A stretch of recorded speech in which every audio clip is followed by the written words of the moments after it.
Now, the more observant amongst you may have noticed a slight change in the qualities of my voice this morning. I come down with a cold, just like 3 or 4 days before Christmas. This random stuff video was going to include the pickle tasting from the pickles I made back in summer, but I really don't think there's much point recording that when my sense of taste is out of whack with this cold.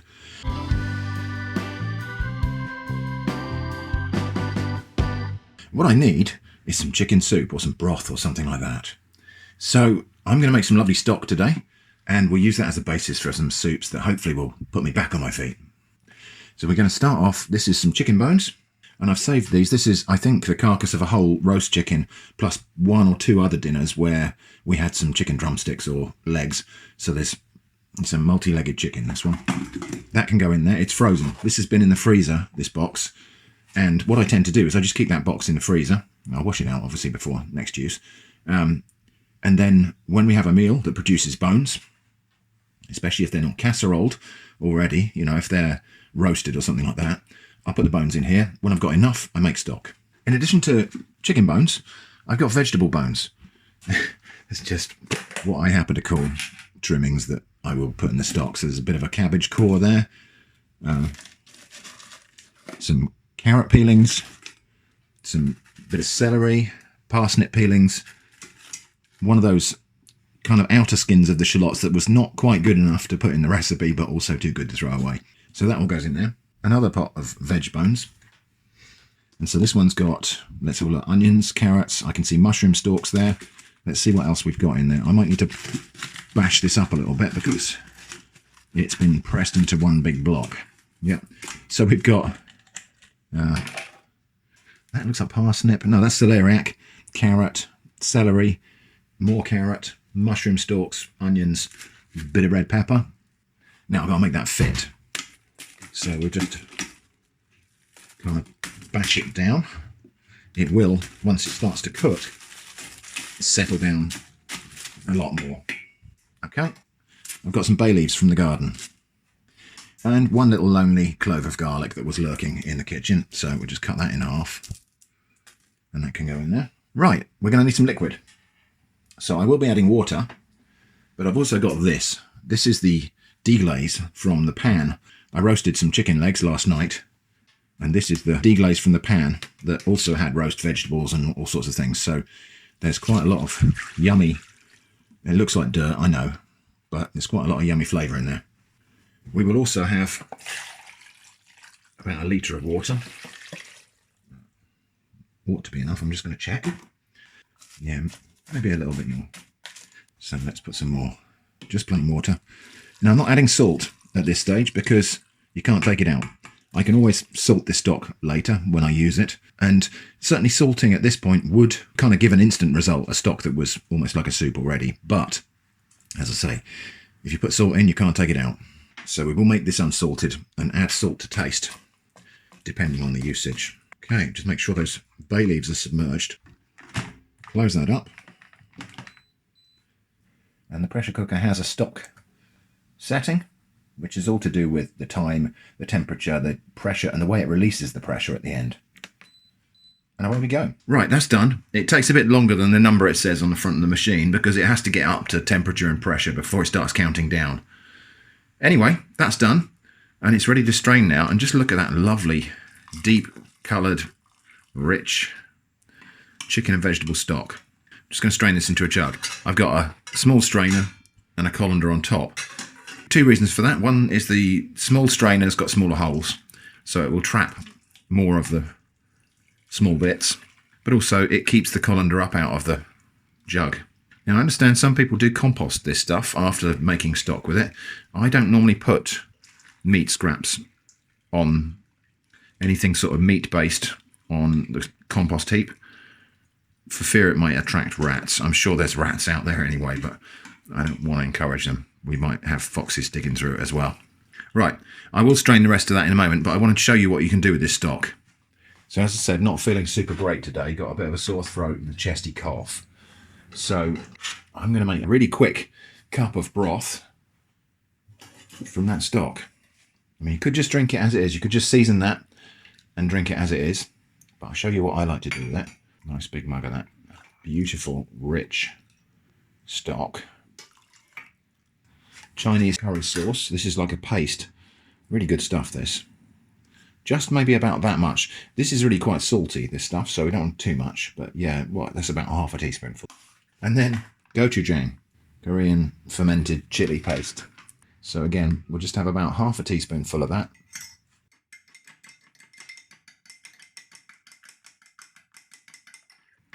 And that is just amazing for sore throats. Oh, gosh, that is so tasty. Not just because of obviously the things I've added, but because it's got the amalgamation of all of these different flavours. The chicken bones, the roasted vegetable pan deglaze, all of those vegetable trimmings, garlic, bay leaves, everything in there. It's just nectar. Ah. And I find when I've got a sore throat, a slightly spicy, hot broth like that is just the ticket. Now this stock has cooled sufficiently, I can decant it into containers for storage.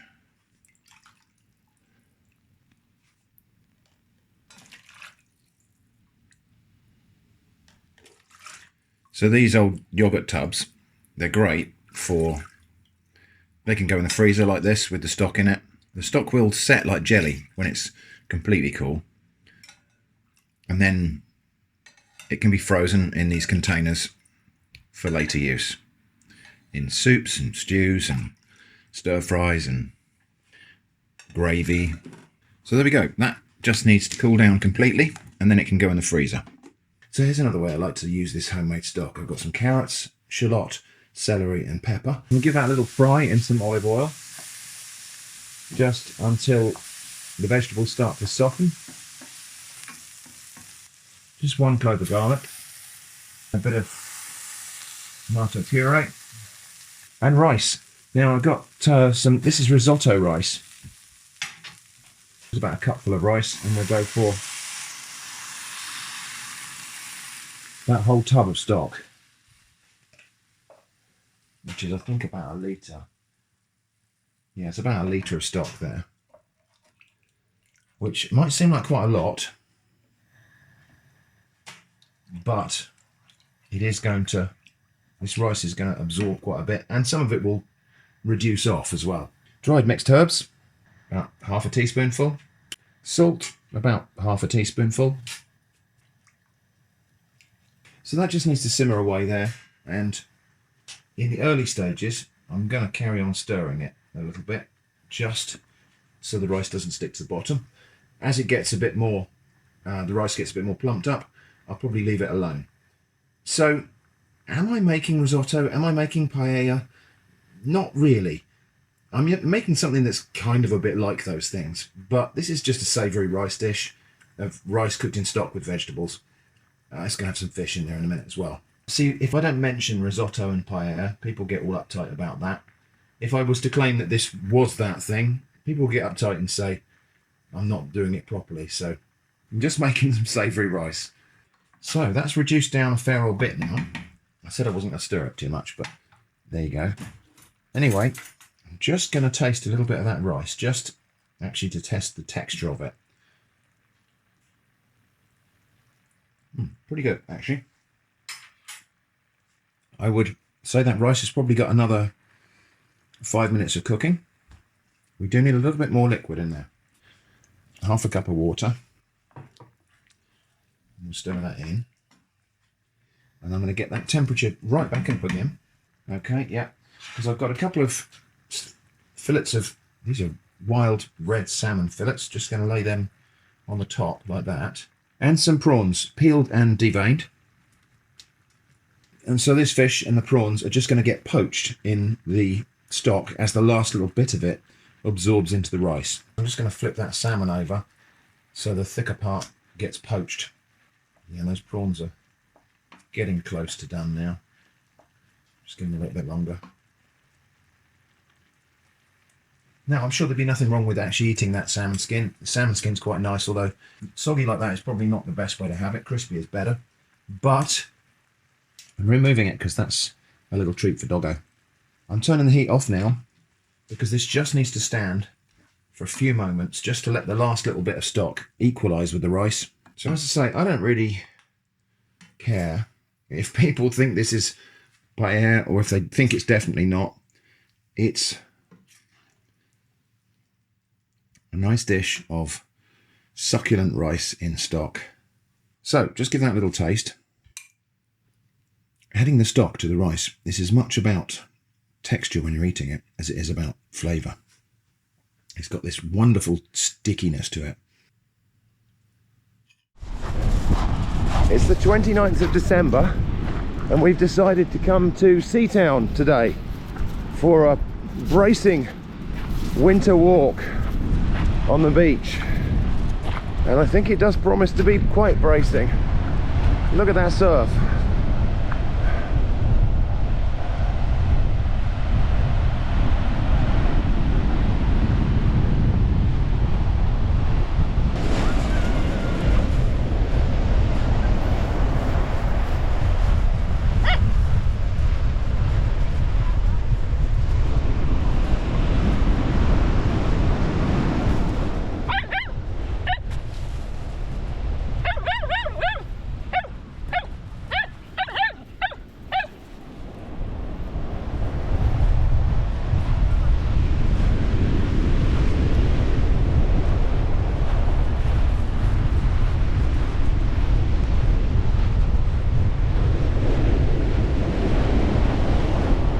So that's Golden Cap up there. We don't intend to walk the full length of the beach today because we're neither of us feeling very well. I'm going to sit on this rock here and have a little sift through the gravel, because this gravel here, if you just sit here and sift, you can find fossils of crinoids. Let's see if I can find one while we're talking. I think I just saw one. There you go. That's probably a worn down crinoid fossil. Oh, Eva's met a friend. You've been nice, Eva.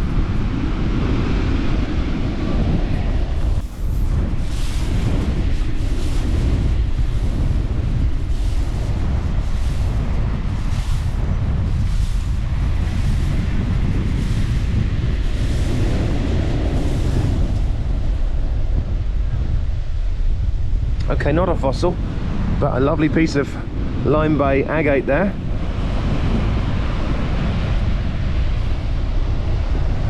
Another bit there.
that's a piece of sea glass, so that's coming home with me.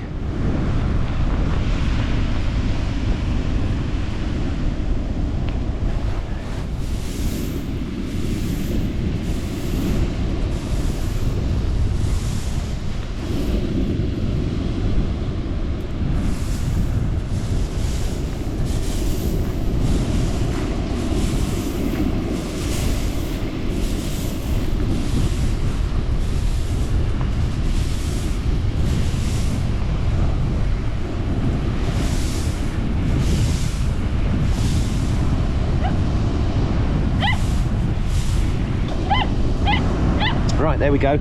That's a piece of a belemnite. It's rather tumbled, but that's very definitely a fossil. So that's a belemnite. When they're full, when they're complete, they look like bullets. And it's the internal parts of a squid-like organism.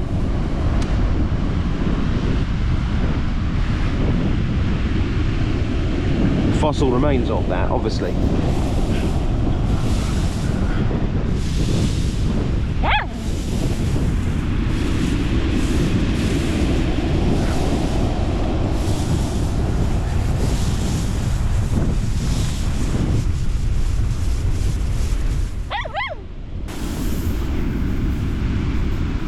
There's another piece of that Lyme Bay agate. There's a lot of it on this beach, actually.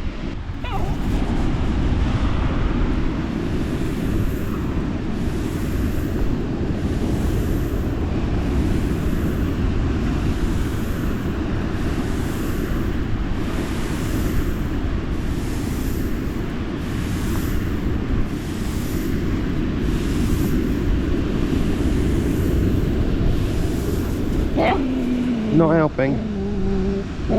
Another piece of sea glass there, probably too tiny to bother with. I'll put it in my pocket. That might be a piece of a crinoid stem, but it's not really recognisable.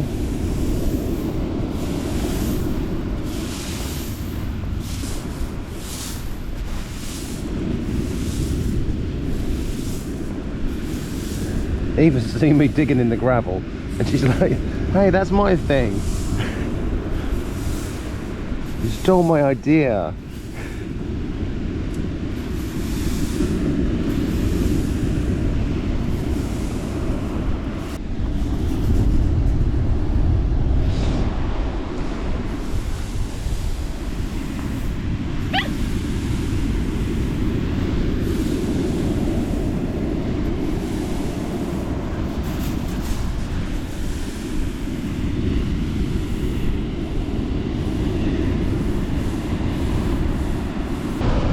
And there's all kinds of species of quartz and things here. So there's a piece of that, a rather dull piece of that Lyme Bay agate again. Here is a piece of, I think this is carnelian.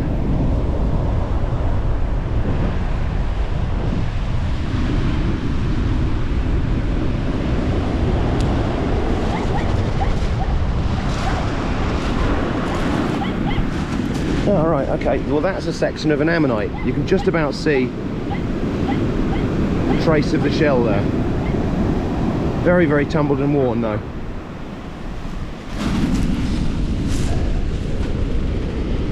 And there's a nodule that may well contain an ammonite, but we'll leave that for someone else to crack open.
Right, and there is very possibly, yeah, another carnelian or something.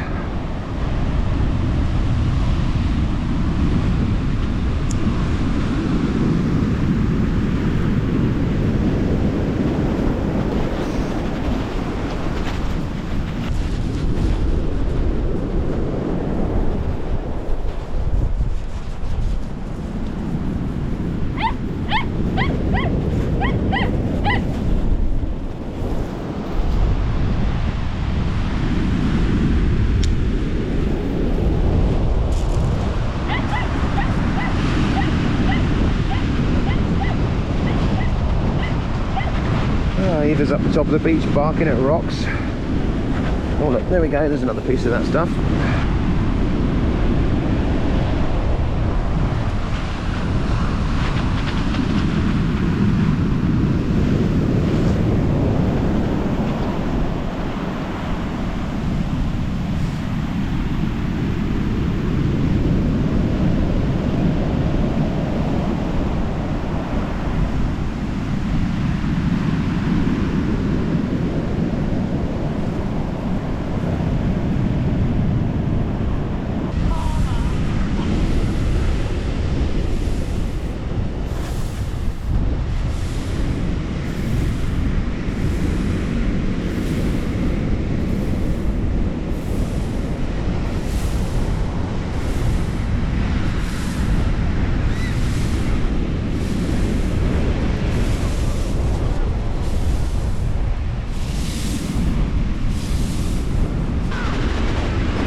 Sea glass.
I can see down here in the rocks, you can see various bits of kind of butterscotch coloured, semi-transparent minerals, mostly quartz minerals. Some of it's going to be carnelian, various different species of quartz, agate, that sort of thing. There's a piece that's got some nice translucency to it. A little bit of surface banding there as well. So that was our trip to Seatown. I'm going to head home now because I'm starting to get cold, and then we'll just have a look at what we found. We didn't find very much today, but we didn't expect to. We came here really mostly for the bracing sea air.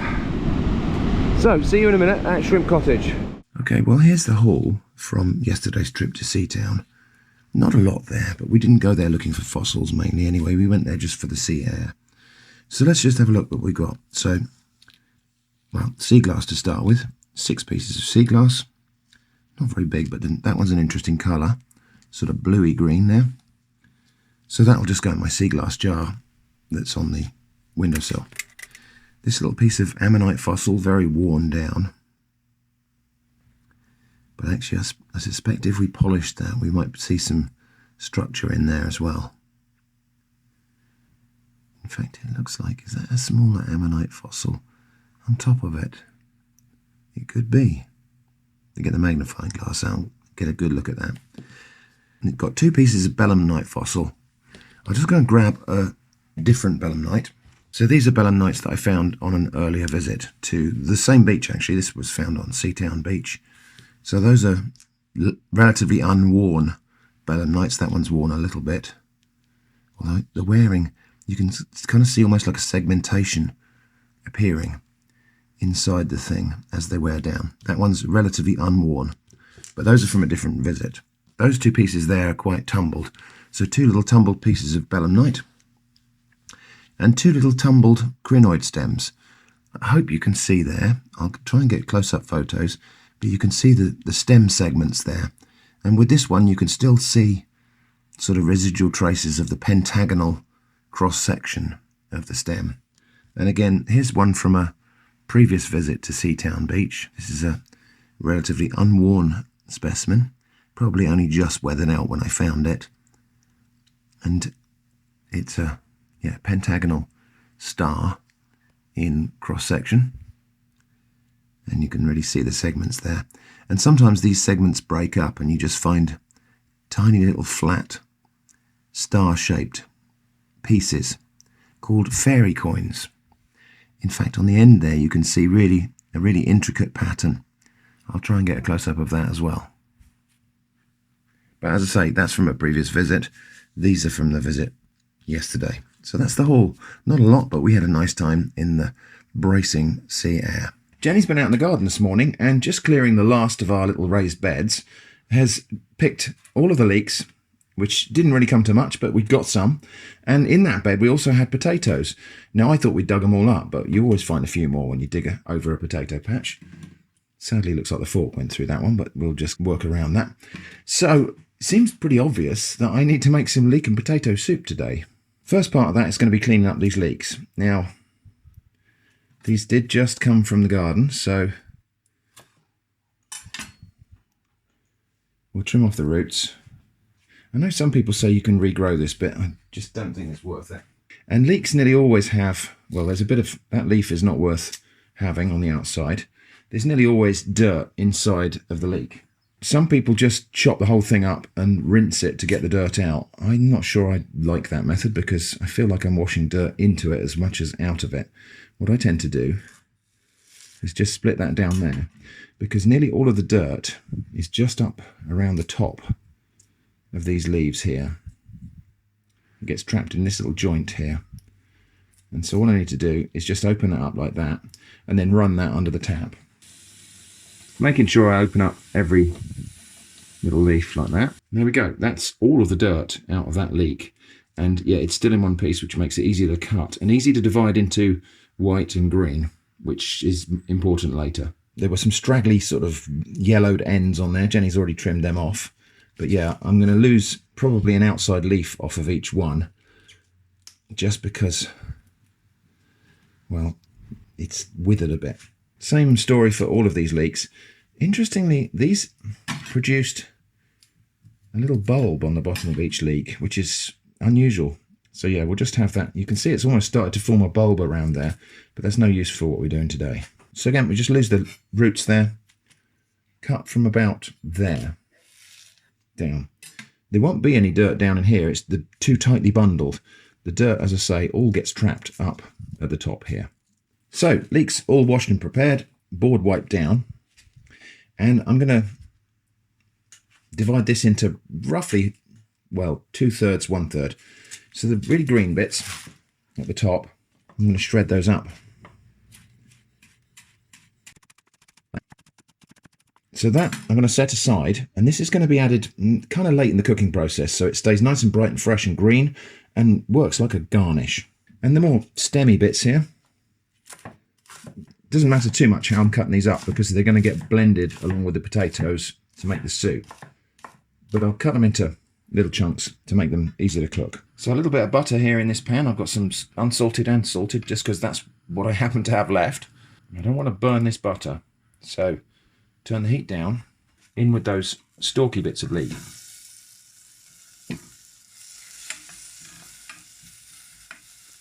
And we're just going to cook them really gently in that butter. I don't want them to brown. I just want them to cook and turn translucent and just soften a little bit.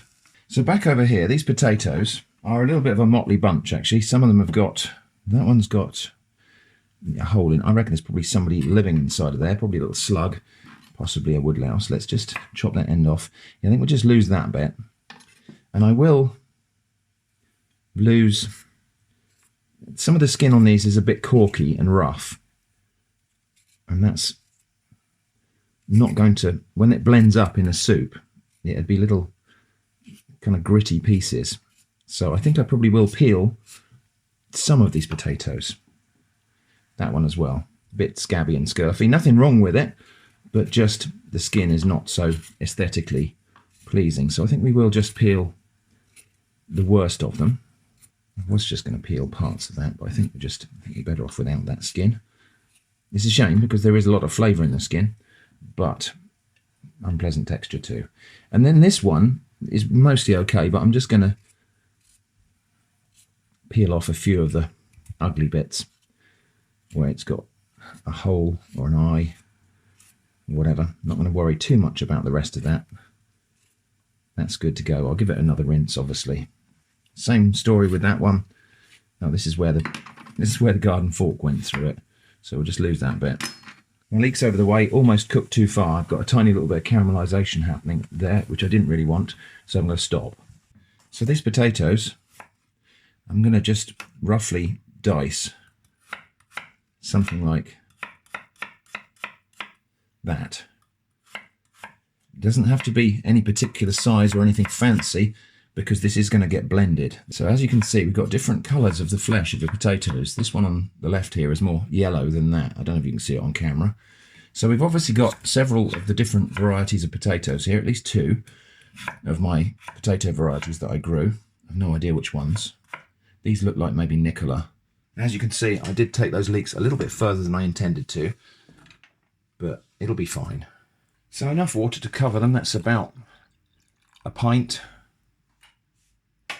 And we'll just bring that to a simmer. I do have stock that I could have used in the freezer, but it is in the freezer and it's frozen solid. I didn't anticipate making soup today, so I'm going to use a stock cube. This is a organic vegetable stock cube, and I'm just going to kind of crumble that into little pieces into the pot to make it easier to dissolve in. Okay, bring that to the boil, simmer until the potatoes are tender. Right, potatoes are now cooked to the point that I can just crush them against the side of the pan, so that's good.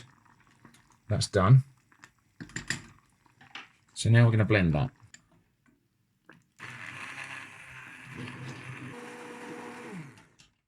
Right. That's pretty thoroughly blended. Now we're just going to have some of this green from the leeks back in there. Maybe not all of it actually, might freeze the rest of that, we can use it in something else. And then I'm going to return that to the heat, just to lightly cook those green pieces of leek. I don't want them to, I mean you can see, here's a piece of leek actually that escaped the blender, so that's a piece of the leek that was in there from the start, and obviously it's lost its bright green colour. It still tastes perfectly fine, but it's lost that vibrant green colour. Now we'll have to stir this now because it's going to have a tendency to stick on the bottom of the pan where it's thickened up with all that potato. Also at this point, I've got a little bit of cream cheese left in this tub.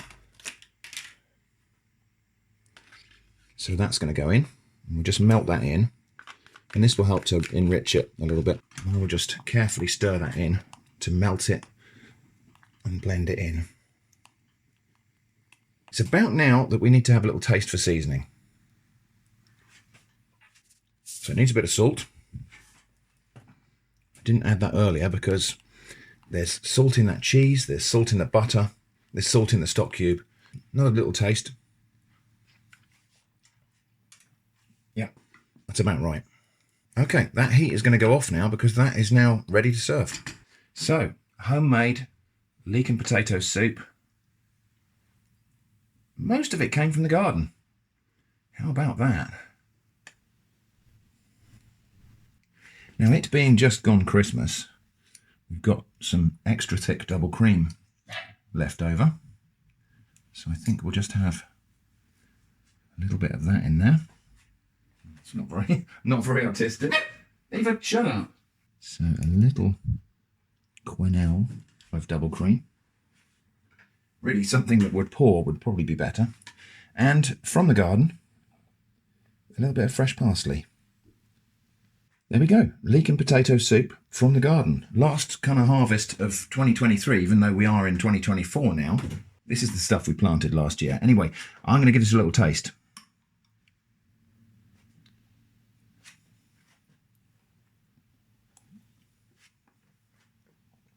Oh, it's really good. It's only leeks and potatoes, and obviously a few other things, but it just tastes so rich and so warming and nourishing. On a cold January day like today, just the ticket. Down here at Lyme Regis today, I'm not going to do a full video on this, it's just a kind of flying visit. Here with a couple of friends, and we've been past the landfill. That's where the old landfill was. Apparently that's been cleared up a little bit, but you wouldn't know it from walking past. It's still an awful environmental disaster, and there's still a lot of scrap metal there, but apparently there was some effort to clean that up and take away some of the scrap metal, and well, let's hope they do that again, because it's, like I say, it's a shocking mess down there. Anyway, today we came down here with the notion of maybe looking for a few fossils, maybe looking for a few trinkets that had washed out of the landfill. We're finding a lot of pattern pottery, little fragments of pattern pottery. I'm not collecting these today, but another member of our party is. And so yeah, we're just wandering around looking through the stuff here. There is so much broken vintage glass and pottery here, and we're just picking up little pieces of pattern pottery. There is a piece of an ammonite look there, but I'm not going to collect that today. What I have got is a few pieces of slag glass, and so this is glass that was from the landfill, and on top of when the landfill was active, they used to set fires on top of it to kind of compact it down and reduce the volume of it, and bottles got melted in that landfill, created this stuff, which is kind of slag glass. So I'm going to take this home, see if we can tumble it in the rock tumbler. Not in this video, but I'm going to take a bunch of this, and we'll see if we can turn this into something pretty. So yeah, that's the state of the landfill, and as you can see, it's still slumping out of the cliff onto the beach. And when we walk along here in a minute, we're going to see there's still quite a lot of scrap metal on the foreshore. Yeah, for example. And I imagine there's some value in this. If somebody was to come down here and cart away all this scrap metal, it must have some scrap value. I know it's quite well rusted, but it's still iron. I just don't know, maybe it's the logistics of actually getting it off the beach and up onto the land is the problem. But I am a bit disappointed, because as I say, I heard that somebody told me that it had all been cleaned up, and I can see there has been an effort, but it's not really made a huge amount of difference to this big heap of, see, this is, and some of this is natural cliff. That down there is just infill that's been all coal dust and junk and debris from the Victorian period through to just before World War II.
Well, I don't see a lot of evidence that the cleanup here was actually all that thorough at all. I think they probably took some of the slumped material away, but people are having such a lot of fun with this stinking garbage. I suppose, you know, let them have their fun. So, a little roundup of yesterday's haul from Lyme Regis. I'll deal with these two rocks first, actually, because they're big. We'll get them out of the way. So this is, I believe, a piece of Lyme Bay agate. It's dried out now, but when it was wet, there was a distinct purplish hue here. And this is definitely sort of translucent or transparent chalcedony. And yeah, so I'm going to cut that into pieces and put it in the rock tumbler. Don't normally collect a lot of rocks from the beach because, you know, picking up pebbles from beaches can be contentious in some cases, but also I don't need any more rocks in the garden or whatever. This one is an interesting mineral sample. Anyway, so there's that. And there's also this, which again you can't really see very well because it's dried out now. But this, I believe, is, well, I wanted to say it's a piece of jasper because it's got a reddish hue to it, but it might be something else. But it's got some lovely banding in there. I'm just going to go and get that slightly wet. So hopefully now it's wet, you can see some very beautiful banding in there. And you can see the reddish colour. Now, I don't know whether this is just another piece of Lyme Bay agate with lots of iron staining on the surface, or if this red goes all the way through. We will find out, because again, I'm going to have to cut this to put it in the rock tumbler. Right, what else have we got? This, which might just be some kind of concretion. It could be a coprolite, a fossilised poop from a dinosaur or some other creature. It could be a coprolite. I'm not very sure. It could just be some sort of concretion. It's not iron pyrite. It could be, there's another, I can't remember what they're called. There's some name for stones that have got a broken up structure. I can't remember what it is. I'll look it up and put it on the screen. It could be one of those. Don't know. Half tempted to cut that in half and see what it's like inside. There's this, a little piece of ceramic with a hole through the middle. No idea what that would have been. Perhaps a spacer or an insulator in some electrical equipment or something like that. A piece of blue glass. There was a lot of glass on the beach. Most of it not very well worn down. Actually, and this is no exception. This is not very well worn, but it is worn. So I thought that was worth picking up because it's a nice piece of blue glass, probably from a poison bottle or something like that. Another little piece of jasper. I think a piece of jasper. Another piece of, well, I don't know, chalcedony of some sort, I think. But again, that's going to go in the rock tumbler. And then the rest of this is slag glass, or melted glass anyway, at least. So this big landfill they had, which was behind the cliffs at Lyme Regis, it was behind the cliffs in Victorian times. So they dumped a load of rubbish in a little valley behind the cliffs. And of course, nature came along and eroded the cliffs back until the cliff wasn't there anymore and the landfill spilled out onto the beach. And that's what everybody's picking away at, because there's bits of china, there's bits of scrap metal, there are artifacts in there. People have found silver coins, buttons, clay pipes, all sorts of stuff. And there are people down there every day picking over it. This is melted glass. Not some of it, that's just a piece of worn glass. But a lot of this is either slag glass. So this is either waste from a manufacturing process. So it might be actually waste glass from a glass blowing furnace. Or it could be slag from a metal smelting process. So it could be glassy slag from like an iron refinery or something like that. Or it could just be melted bottles, because what they used to do on these dumps was, if there was any big bulky things like wooden crates that were being dumped there, they would set fire to them, burn them to compact down the landfill, get more space, you know, preserve the space. Bottles that were in the landfill would tend to get melted by that heat. And in some cases, some of the pieces of bottle you pick up there, you can still see the form of the bottle. It's just squashed and distorted. But yeah, some of this could be just glass from a glass blowing process. So this one's particularly interesting because it's all different colours and got striations and things in it. So again, I think these are going to go in the rock tumbler. Could be problematic, but we'll see, because these should tumble up possibly into something interesting, especially the bigger pieces, which might have some swirls and patterns and stuff in them. I did find one interesting thing, a piece of uranium glass. Now I thought it was going to be this piece. That looks like uranium glass, but it's actually this piece here. And so when we shine a near ultraviolet light on that, let me just get there. Yeah, this piece doesn't do it. This piece fluoresces under near ultraviolet light. So that's a piece of uranium glass or Vaseline glass, probably from a vase or something like that. It's a very irregular shape, so it might again be a piece of melted glass. Anyway, that is the haul from yesterday. Not going to process any of this in the tumbler in this video, but that could be coming soon. Welcome back to the comment positivity section. This is where we're just going to look at maybe half a dozen comments that either asked an interesting question or uplifted me or just made me smile. This relates to a couple of videos. Please tell us which A/B testing thumbnail is more popular, the red one or the purple one. So YouTube has introduced a new feature where when you upload a video, you can upload multiple different thumbnails for testing. I think the notion is that you try and find the clickbaitiest thumbnail. You know, you upload 3 of them and find out which is the clickiest.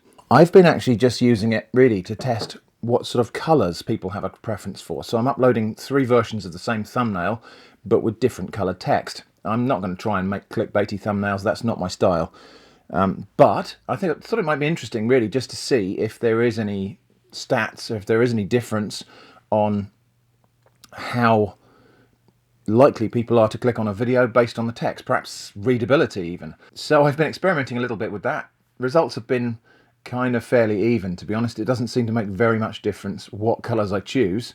People are probably clicking on the video because it's in their subscription feed actually, so people aren't necessarily seeing my thumbnail and thinking, oh wow, I must click on that, which is fine, and rather actually they're just clicking because they want to watch the video.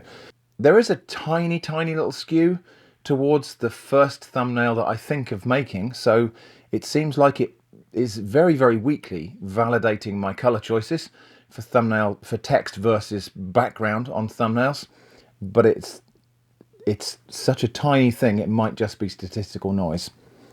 But it does seem to favour the ones I think of first before I make the colour changes for the experiment. I can't remember which video this was on, but you sound so ill. I hope you managed to get some rest and feel better soon.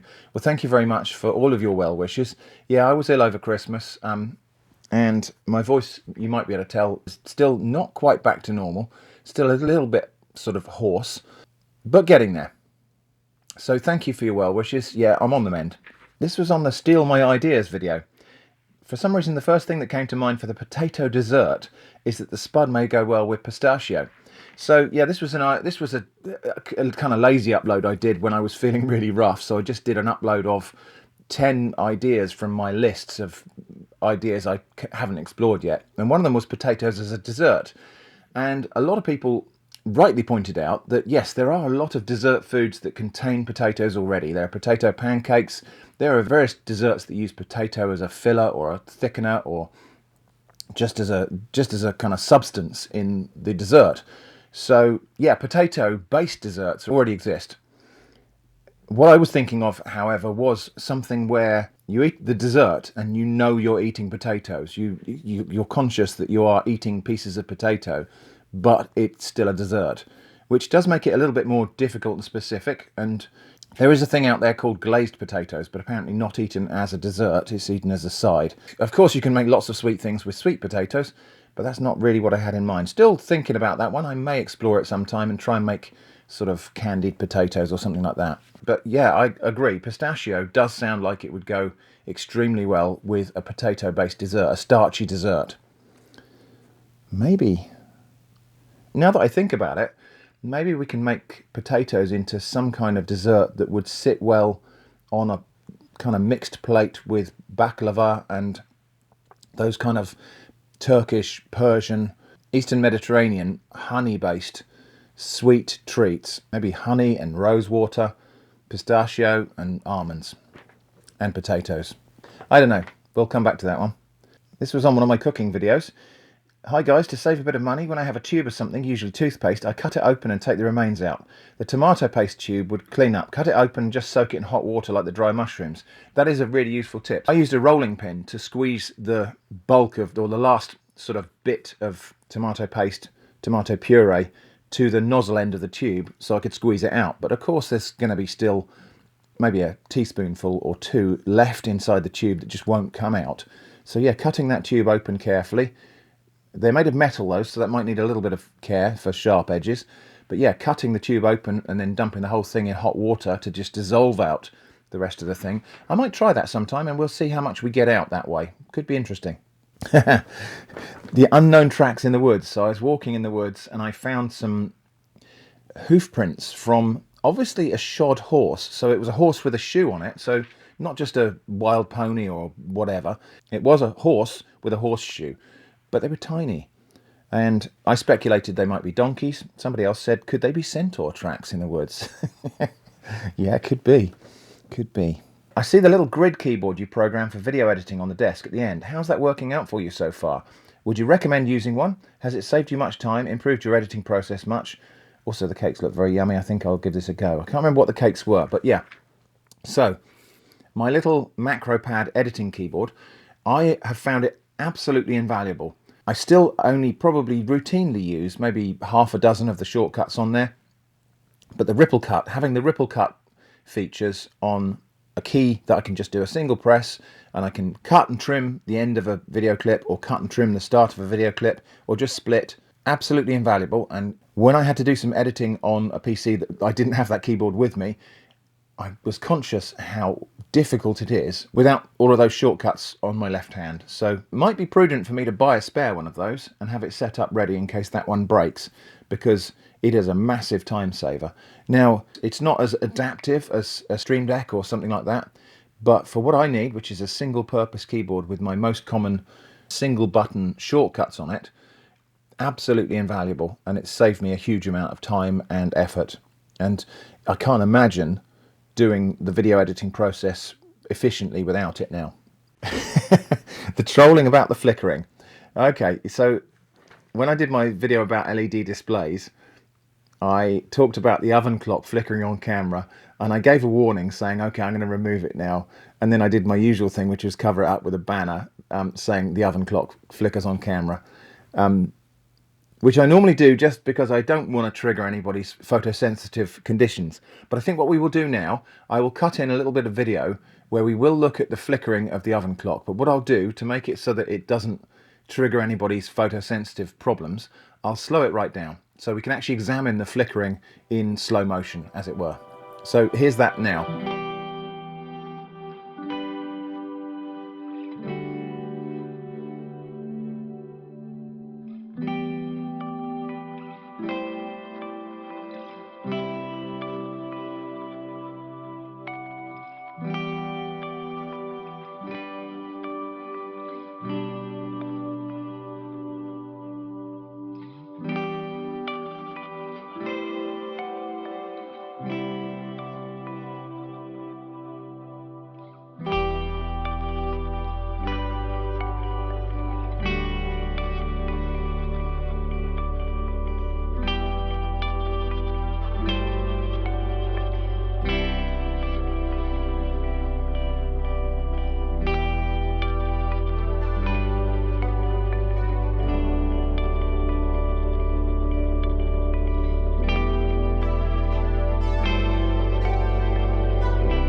Just another comment on one of the random stuff things. Wheelbarrow cam is the best addition to the channel. More in 2024, please. It was just a kind of random thought. I put my GoPro in the wheelbarrow while I wheel those logs down to the log stack. But actually, yeah, it was quite fun when I was watching it back. It was quite a little fun ride there through the woods. So yeah, wheelbarrow cam, I think, might happen again. Perhaps I'll clamp it onto the wheelbarrow because the GoPro on its little tripod kept just falling over. The square balloon is simple, really. You fill the balloon with square air, also known as square. I do like a nice portmanteau. And square is a beautiful one. The square balloons thing was interesting. I had the idea, it must have been like 20 years ago that thing went on my list.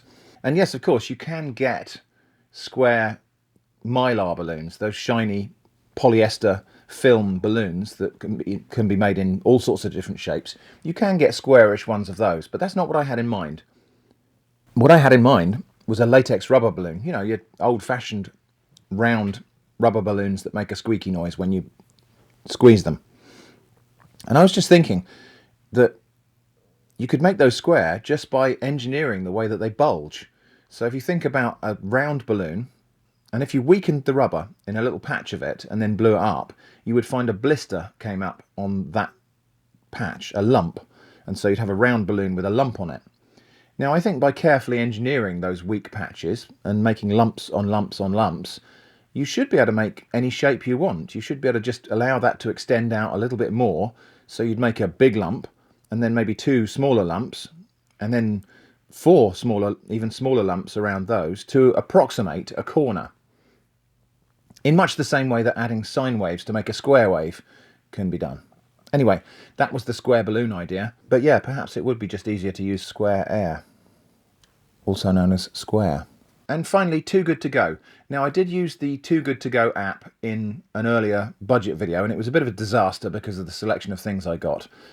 I had intended to go back and revisit that whole Too Good To Go thing and go and survey all of the different offerings I could get in, not exactly my locality, but all the offerings I could get within reach or within driving distance of where I live. And so I went and did that, and it turned out to be kind of a bit of a dry video.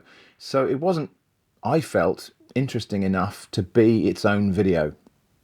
However, I only discovered that when I was about 75% of the way through the production.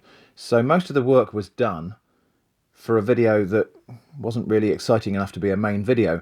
So rather than just throw that all away, I'm going to show that next. So next up is a segment which was originally going to be a standalone video, and it's about my experiences exploring the Too Good To Go budget food arena a little bit deeper. So that's next, but be warned, it isn't quite as interesting, really, as I hoped it would be. In a recent budget challenge video, I started off with a surprise bag from Too Good To Go. It was a bit of a disappointment, but maybe that's a one-off, so I'm just going to sample a number of other surprise bags and see what the general experience of Too Good To Go is like. Quick explanation for anyone who doesn't know what Too Good To Go even is.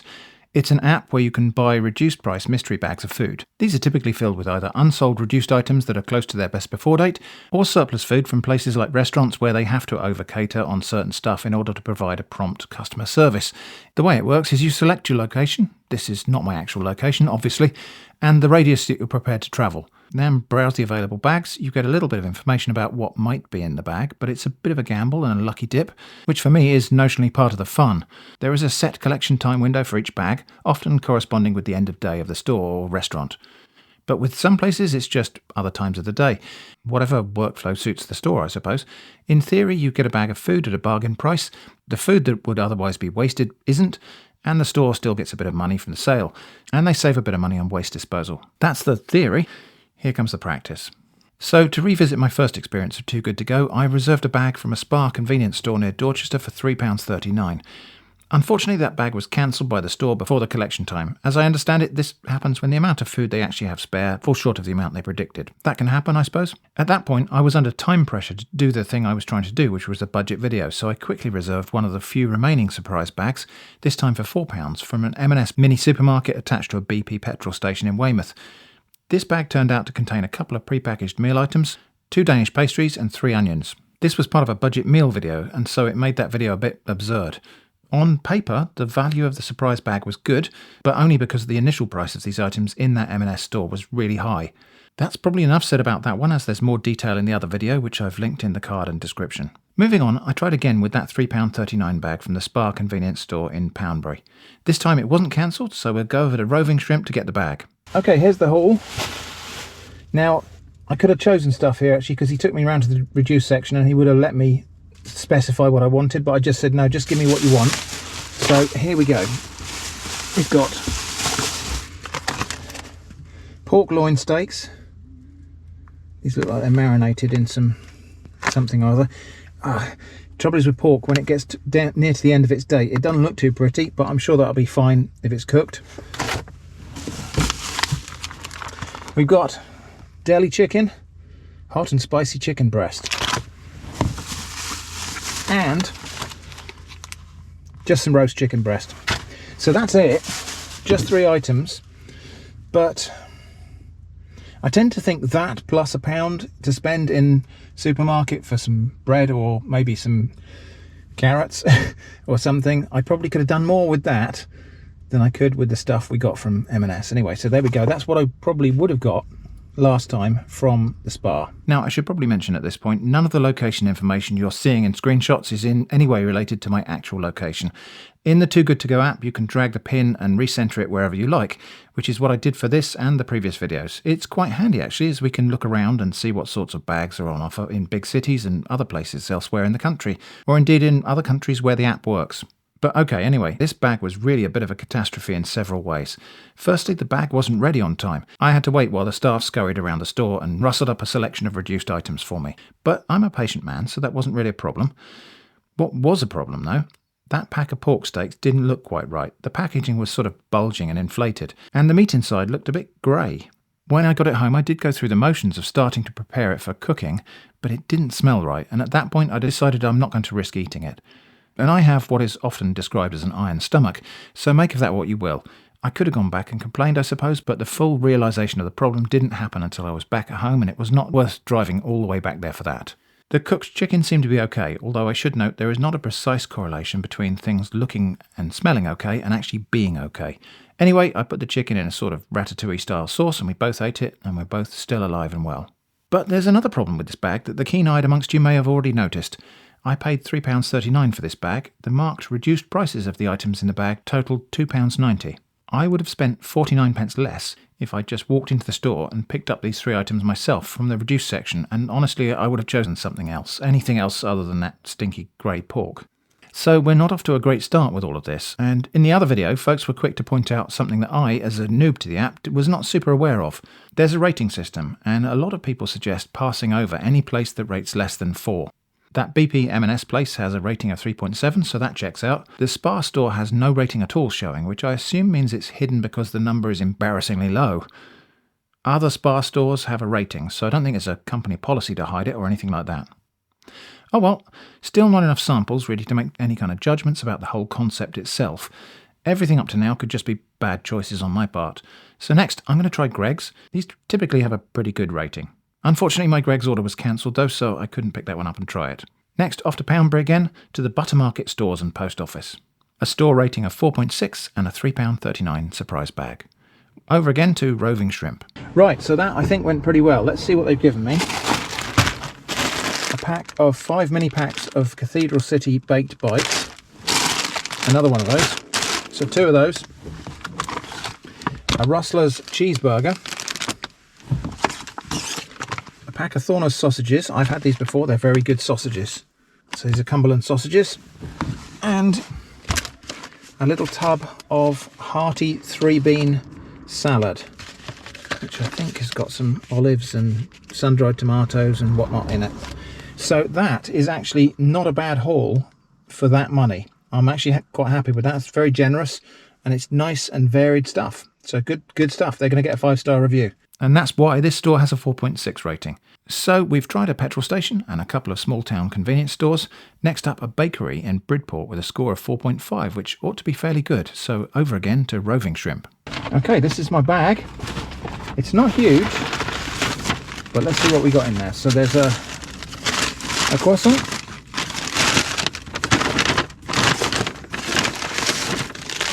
There is looks like a strawberry muffin type of thing, or cruffin. There is a ham and chicken sandwich,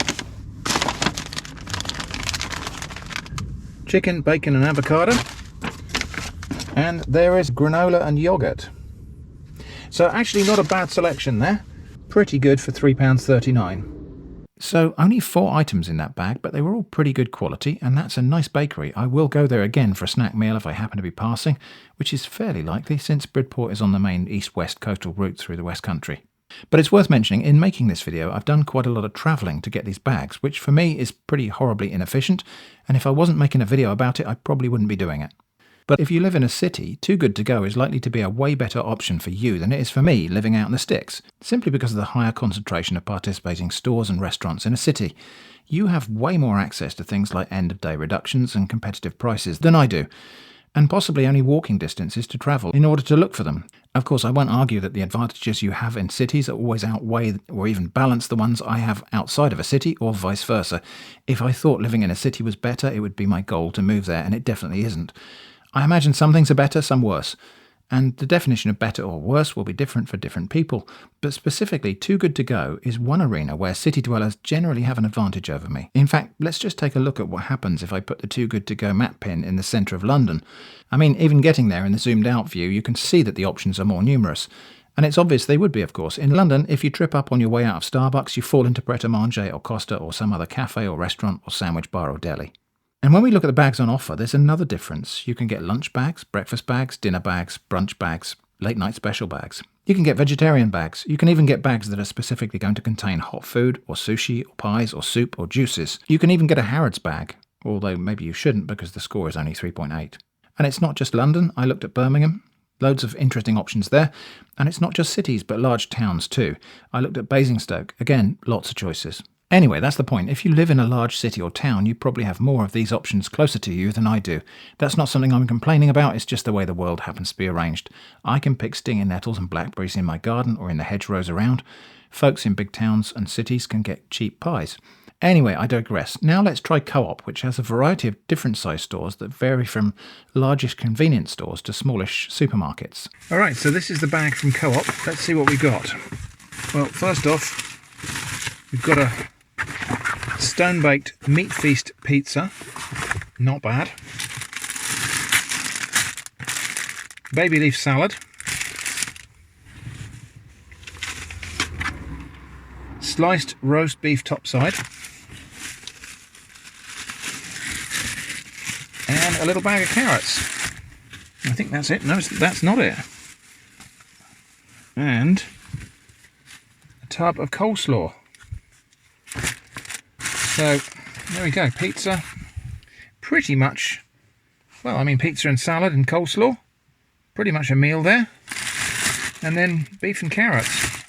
That's a pretty generous bag for just over £3. Next, I ordered a bag for £3.50 from a reasonably high-rated Costa coffee place. Unfortunately, that bag was cancelled by the store, as they had no surplus.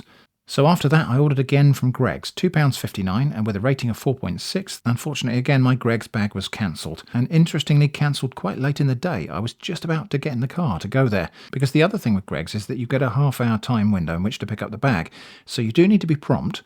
Of course, in order to make this video, I am travelling all over the place to get these bags, further than most people would probably bother. So for most people, the cancellation would probably still have been timely. I ordered again from Greggs, this time from an outlet with a rating of 4.7, and this time it wasn't cancelled, so let's go over to Roving Shrimp to see the haul. Okay, this is my Too Good To Go bag from Greggs. Okay, so in here we've got a pain au chocolat, sausage, bean and cheese melt, caramel custard donut, honey roast ham and egg salad roll, and sweet potato bhaji and rice. Not bad at all. A lot of that will need to be eaten today. The sausage, cheese and bean melt can go in the freezer. The other things will probably need to be eaten today or tomorrow morning. But not bad at all. Finally, I ordered a groceries bag from a Morrison store with a score of 4.2. However, again, my order was cancelled by the store 7 minutes after the start of the pickup time. I was already on my way there, and I didn't see the cancellation notification until I'd driven there and parked outside of the store expecting to go in and get my bag. I'd have liked to order another one so that I could properly evaluate the grocery bags from supermarkets, but that experience sort of drove home to me that I'm wasting a lot of time, effort and money on this, so I think we're going to draw a line here and conclude the video on this experience. So, my conclusions are: on the pros, the rating system does seem to be pretty good and a trustworthy indicator of the experience you can expect from an individual store and type of bag. Ratings of 4 and above do seem to be good. Most of the bags I got contained about a day's worth of food for about £3 or £4, so the value can be pretty good. In most cases, the total original price of the food was way more than the price of the Too Good To Go bag. In general, the food I got was mostly the sort of things that required no further preparation, or at least no complex cookery, so they were usually quite convenient. For the cons, cancellation of orders by the store is disappointing, and usually by the time it happens, other bags from other stores have already been allocated, so you can't ever completely rely upon this, or you will sometimes go hungry. My experience of the low-rated stores was not great, and in one case potentially a risk to my health. I suppose that's not really a criticism of Too Good To Go. The rating was low, in fact too low to show, and that was meaningful in that the store itself was the problem. But low-rated stores don't appear to suffer any sort of penalty or disincentive for continuing to be bad. I think this issue probably impacts new users most, until they get the hang of checking the ratings. Neutral or undecided points? I don't know what it means when a store has no rating at all. Don't think it can be that they are new to the game, as I saw them over and again during the course of making this video. I don't know how much positive impact this app really has on waste. It seems like a good idea and food waste is being prevented, but at the same time there's additional packaging, and it seems like even when this works properly, it might be generating additional short journey travel for small amounts of shopping, which is potentially wasteful compared to organised shopping for a week's groceries. I haven't tried to do the calculations on this because there are too many variables and unknowns. Will I use this app again? Maybe. It's not tremendously useful to me because of the amount of travel needed to take advantage of it, but that's different if you live in different places. Will I use it for Budget Challenge again? Probably not. It's not reliable, and most of what is available near me is ready-made food. It was fun to explore though. I hope this has been interesting. Thanks for watching, and I hope to see you again soon.